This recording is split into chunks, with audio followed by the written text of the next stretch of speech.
Because the world is falling apart.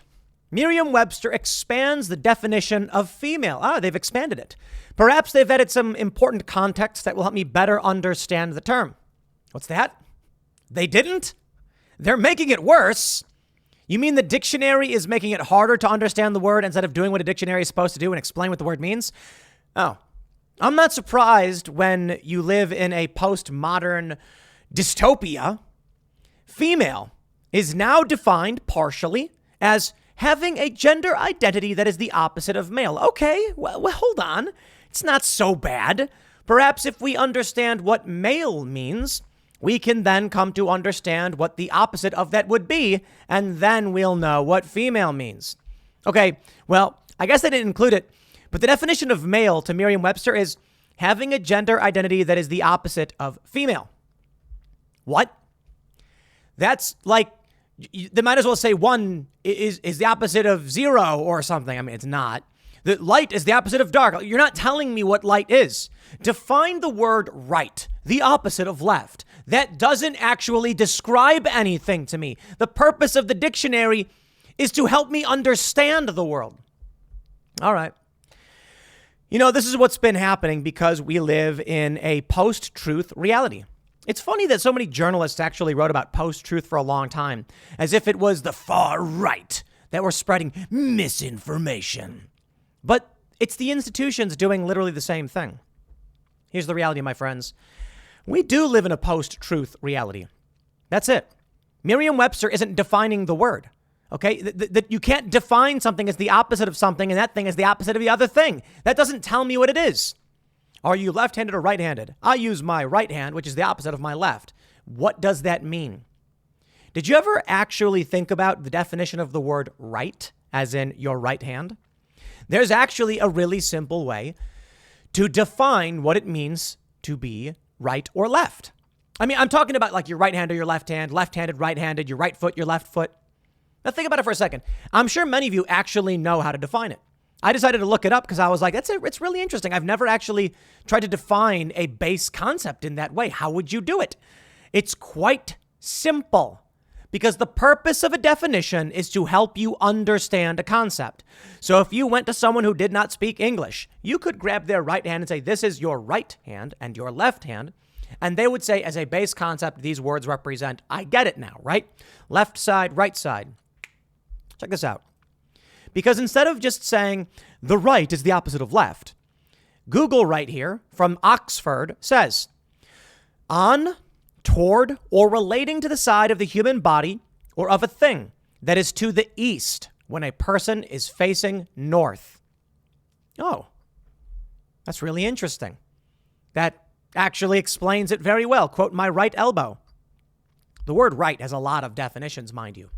But reality is completely breaking down. You can't look in the dictionary and try and figure out what it is. So I don't normally do this. You know, I don't normally do reaction videos. I decided to do some reactions to a couple of videos to just talk about where the future's going. And perhaps it'll give you a laugh. Because this is not the only story about reality collapsing all around us. And it's honestly a simple story. I mean, we understand to a certain degree that Merriam-Webster has been doing weird woke garbage like this, that dictionary.com has as well. And they have no real answer for these words other than feels and subjective reality and things that can't be defined.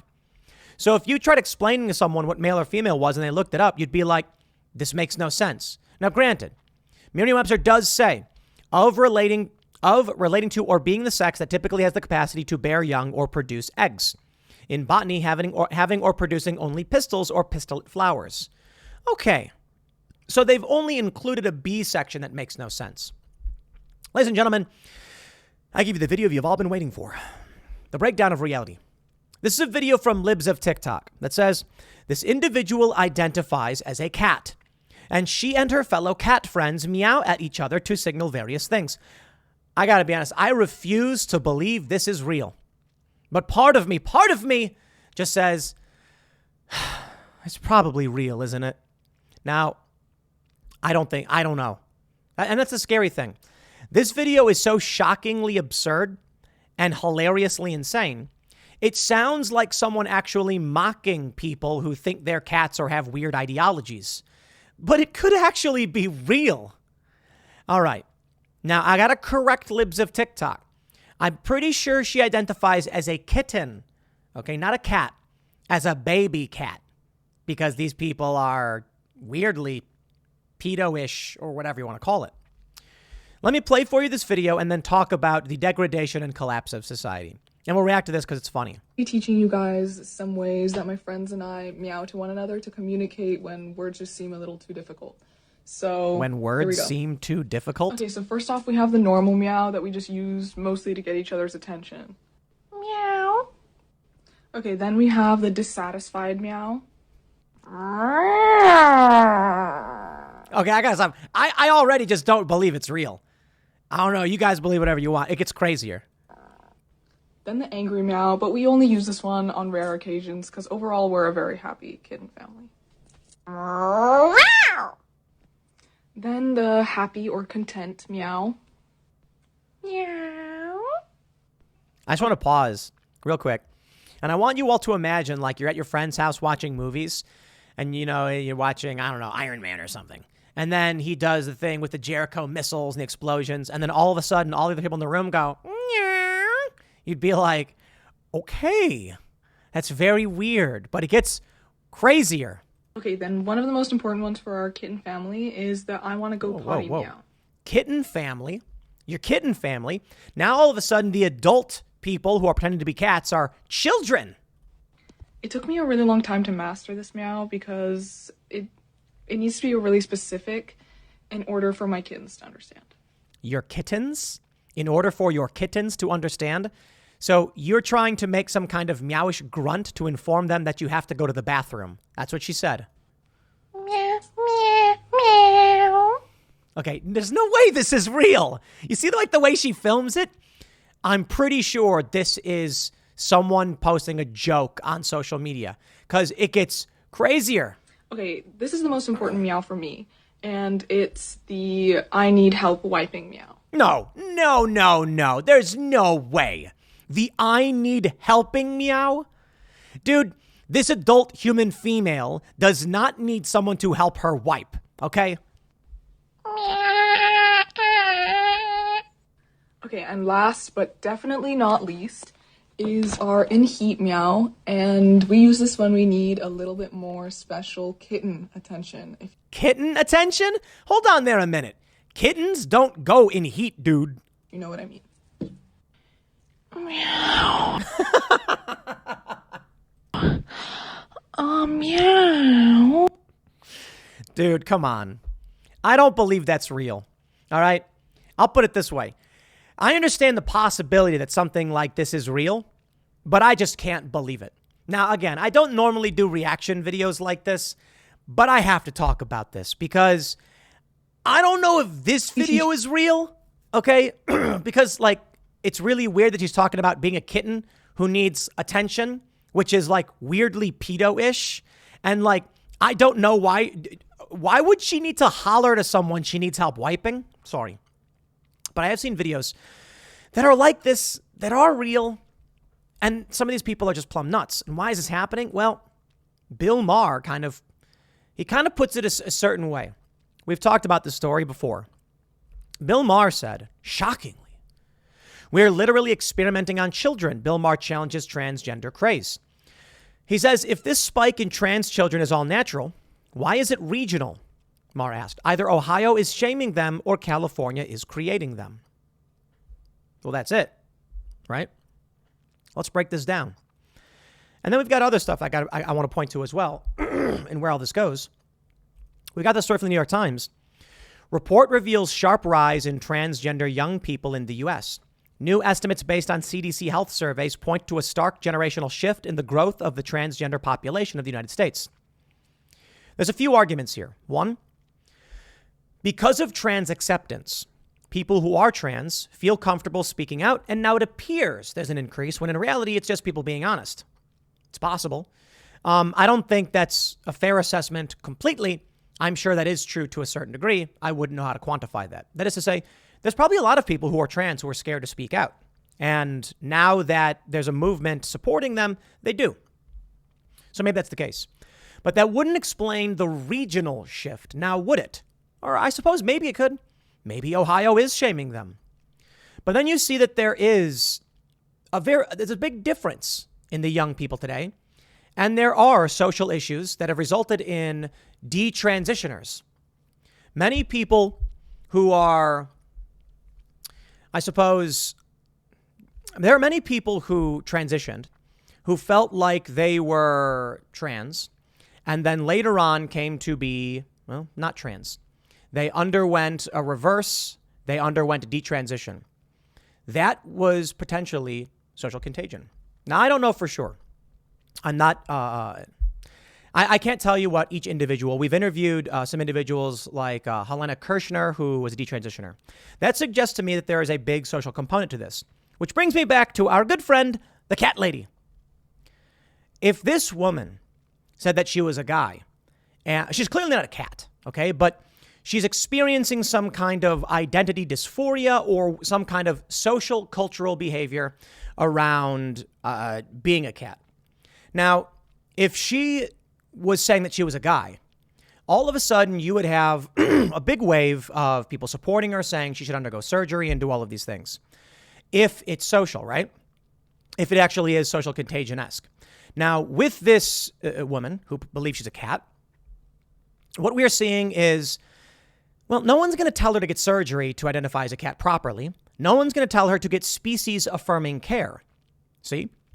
Let me break it down for people. And I'll start by saying this. I know trans people. They do their thing. I got no issue. I know people who have engaged in body modification. They do their thing. I really don't care. But let's talk about the appropriate assessment of what is going on. There are certainly some people who are legitimately transgender. Many, in fact, and potentially most of those who experience gender dysphoria, it's a legitimate phenomenon in their mind and psychological and physical development. I'm not a scientist or a doctor, so I'm not going to tell you how or why these things happen. I know it's in the DSM-5, and they call it a mental disorder. Now, would we say this woman has a mental disorder? I don't know. What if she starts, splitting her lip? What if she starts fusing her fingers or getting weird nail implants or getting whisker implants?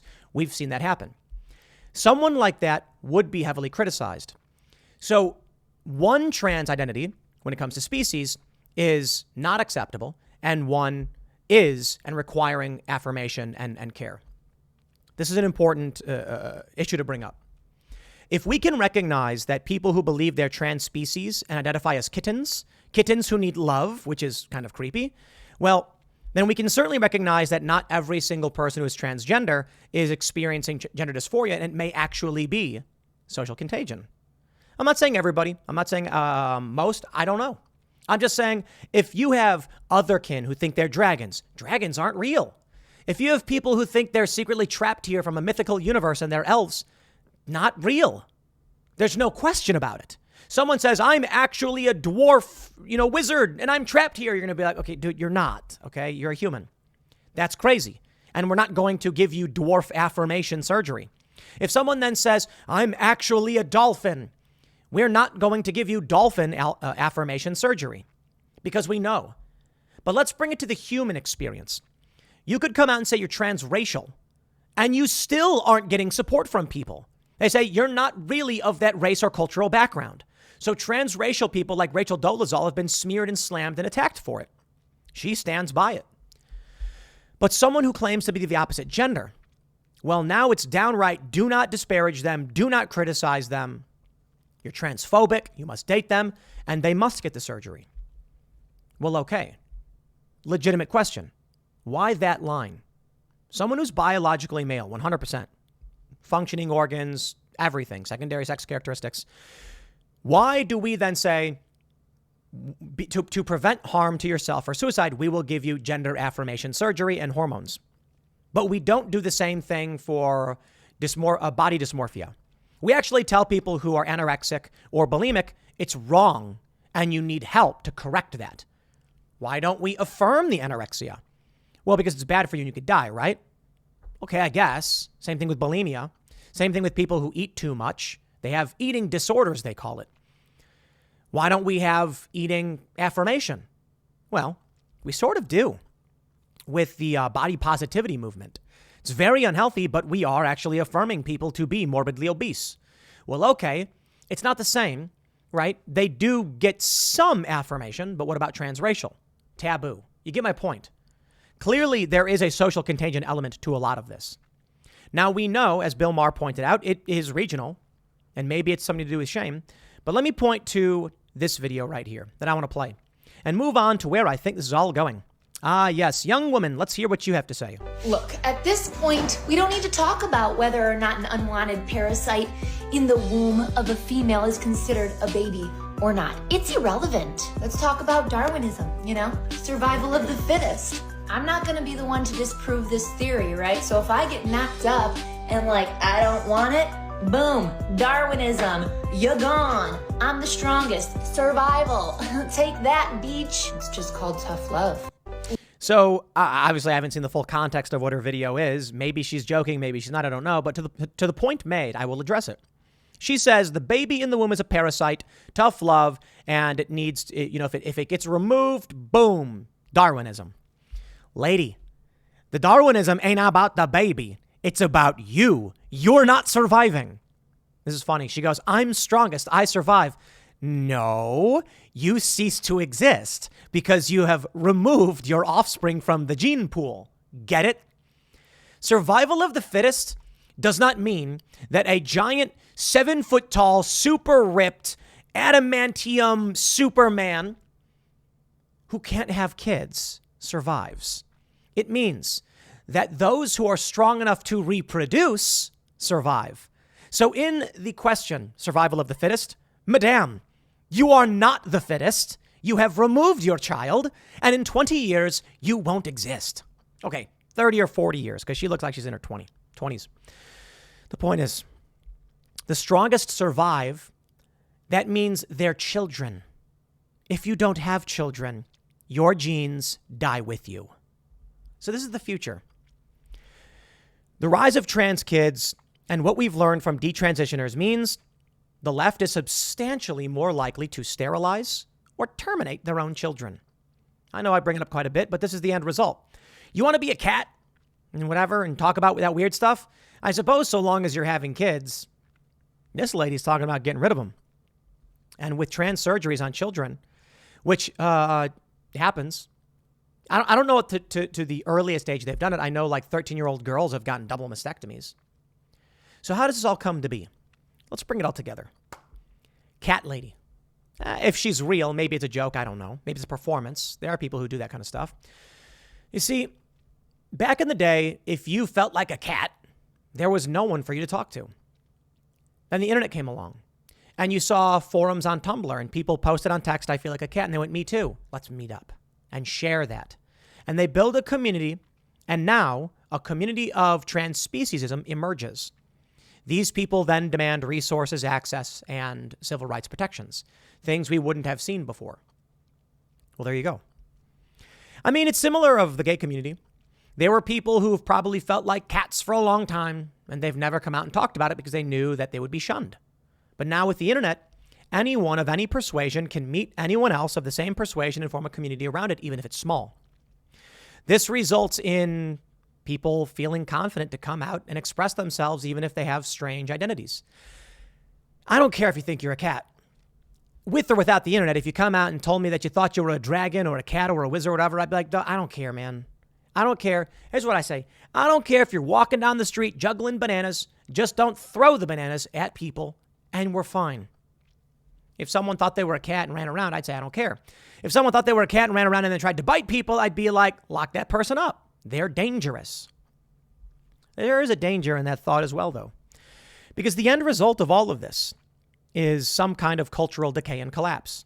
No cohesive culture, no cohesive goals, no shared experience results in people just fighting each other, thinking each other's crazy, and then it falls apart. But here's where I think we're going and why I included this woman from Libs of TikTok talking about aborting her baby. Because there may be conflict and strife for now. But if the left is willing to fight tooth and nail to terminate their own bloodline, I shrug and say, guys, in 40 years, there won't be a left of this persuasion because they're eliminating their own offspring. As she put it, survival of the fittest, I guess. Now, I think it sucks. You probably shouldn't do that to your kids. But if they do, and they fight for the right and Joe Biden defends it and the government says it's allowed, it's like, okay, sterilize yourselves and your children, and the rest of us will just carry on. Because the fittest, they're not getting rid of their own children. Quite literally, any species that would terminate their own children is the opposite of the fittest as per Darwinism. So be it someone who thinks they're a cat or someone who has surgery that removes their ability to reproduce, or someone who terminates their own children. I'm just like, the likelihood that you reproduce and share these ideas and ideologies is very little. It's very little. And you know what? I've thought about how dark that sounds for a long time, but I just don't care anymore. I'm like, are they going to get mad if I point out they're excising themselves from the gene pool? Probably not. They're proudly doing it. So you, ma'am, you say they're the strongest?